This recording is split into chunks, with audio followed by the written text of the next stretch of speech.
second town hall of the year. He's the Republican congressman that represents the Hudson Valley and parts of the southern tier. Casey, we remember his first one because it was at WMHT. That's right, and that was really high tension because it was after the House vote on the health care bill, the Republican health care repeal and replace bill. Early April. Yeah, but well before the Senate had acted, and of Yes. course the Senate ended up rejecting that bill. But Faso was facing an intense load of criticism over his two votes, a committee vote and his vote on the full bill when it came to the full House.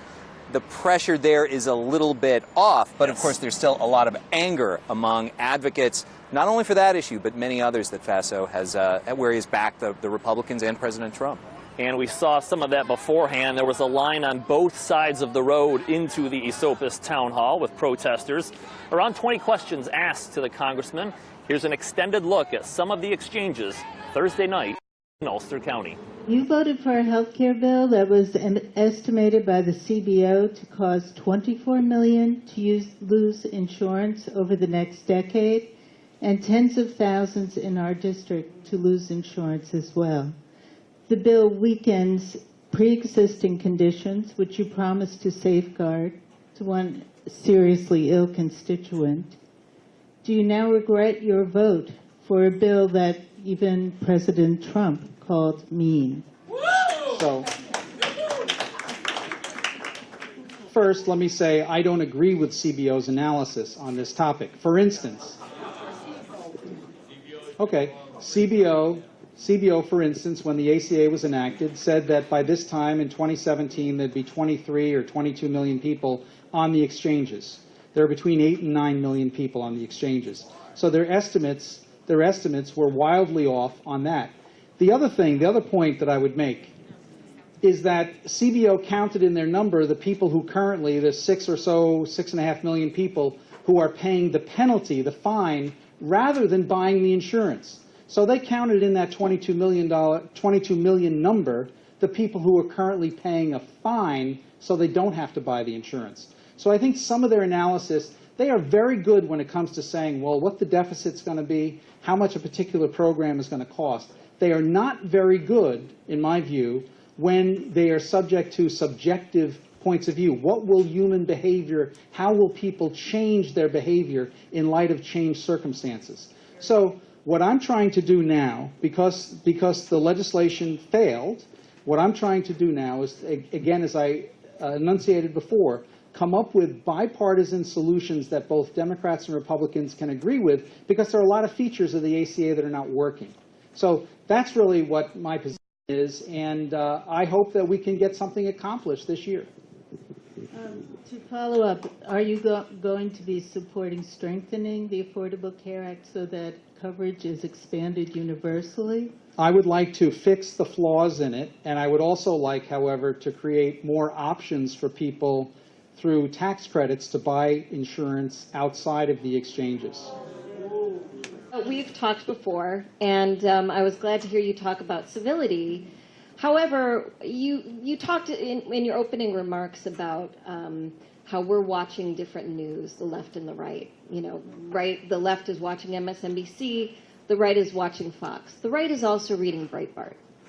And Breitbart has been the linchpin of the alt-right, and they have given ideas and language and safe harbor to white supremacists and racists.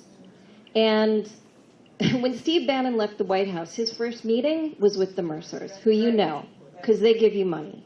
And I want to know, if you're really serious about this, if you're really serious about civility, and you're really serious about elevating the conversation and taking hate out of the equation, are you willing to say you will not take money from people who fund things like Breitbart that elevate hate speech?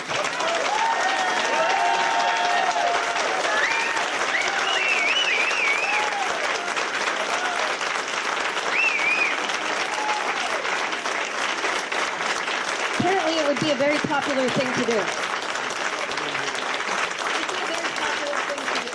Could you please come to order so that we can proceed?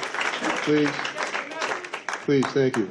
So I personally have never read Breitbart, and so well, I can can tell you some of the headlines. I don't follow it. Renegade Jew, single women are ugly. Yeah.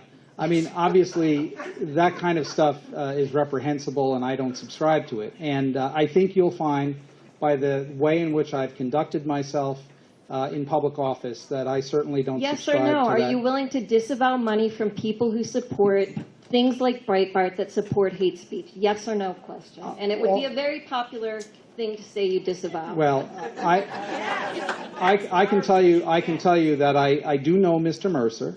I have never once ever heard him say anything. Gives them money. Well, Money is speech. So we're gonna agree to disagree on this point. We're gonna agree to disagree on this point. You mentioned that you made a statement on Charlottesville.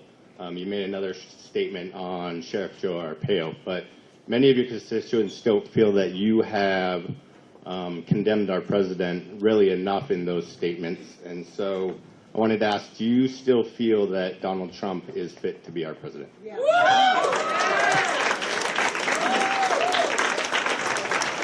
I would simply point out that Donald Trump was elected president. Donald Trump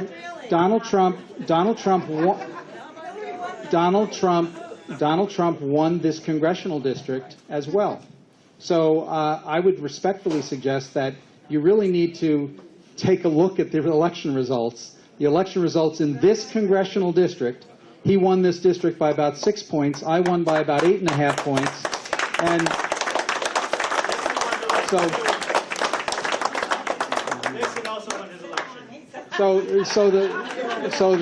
and I would point out, sometimes the voters make a mistake. I mean, I ran against Eliot Spitzer, and 14 months later, he resigned for doing things he shouldn't have been doing. So I would respectfully suggest they made a mistake that time.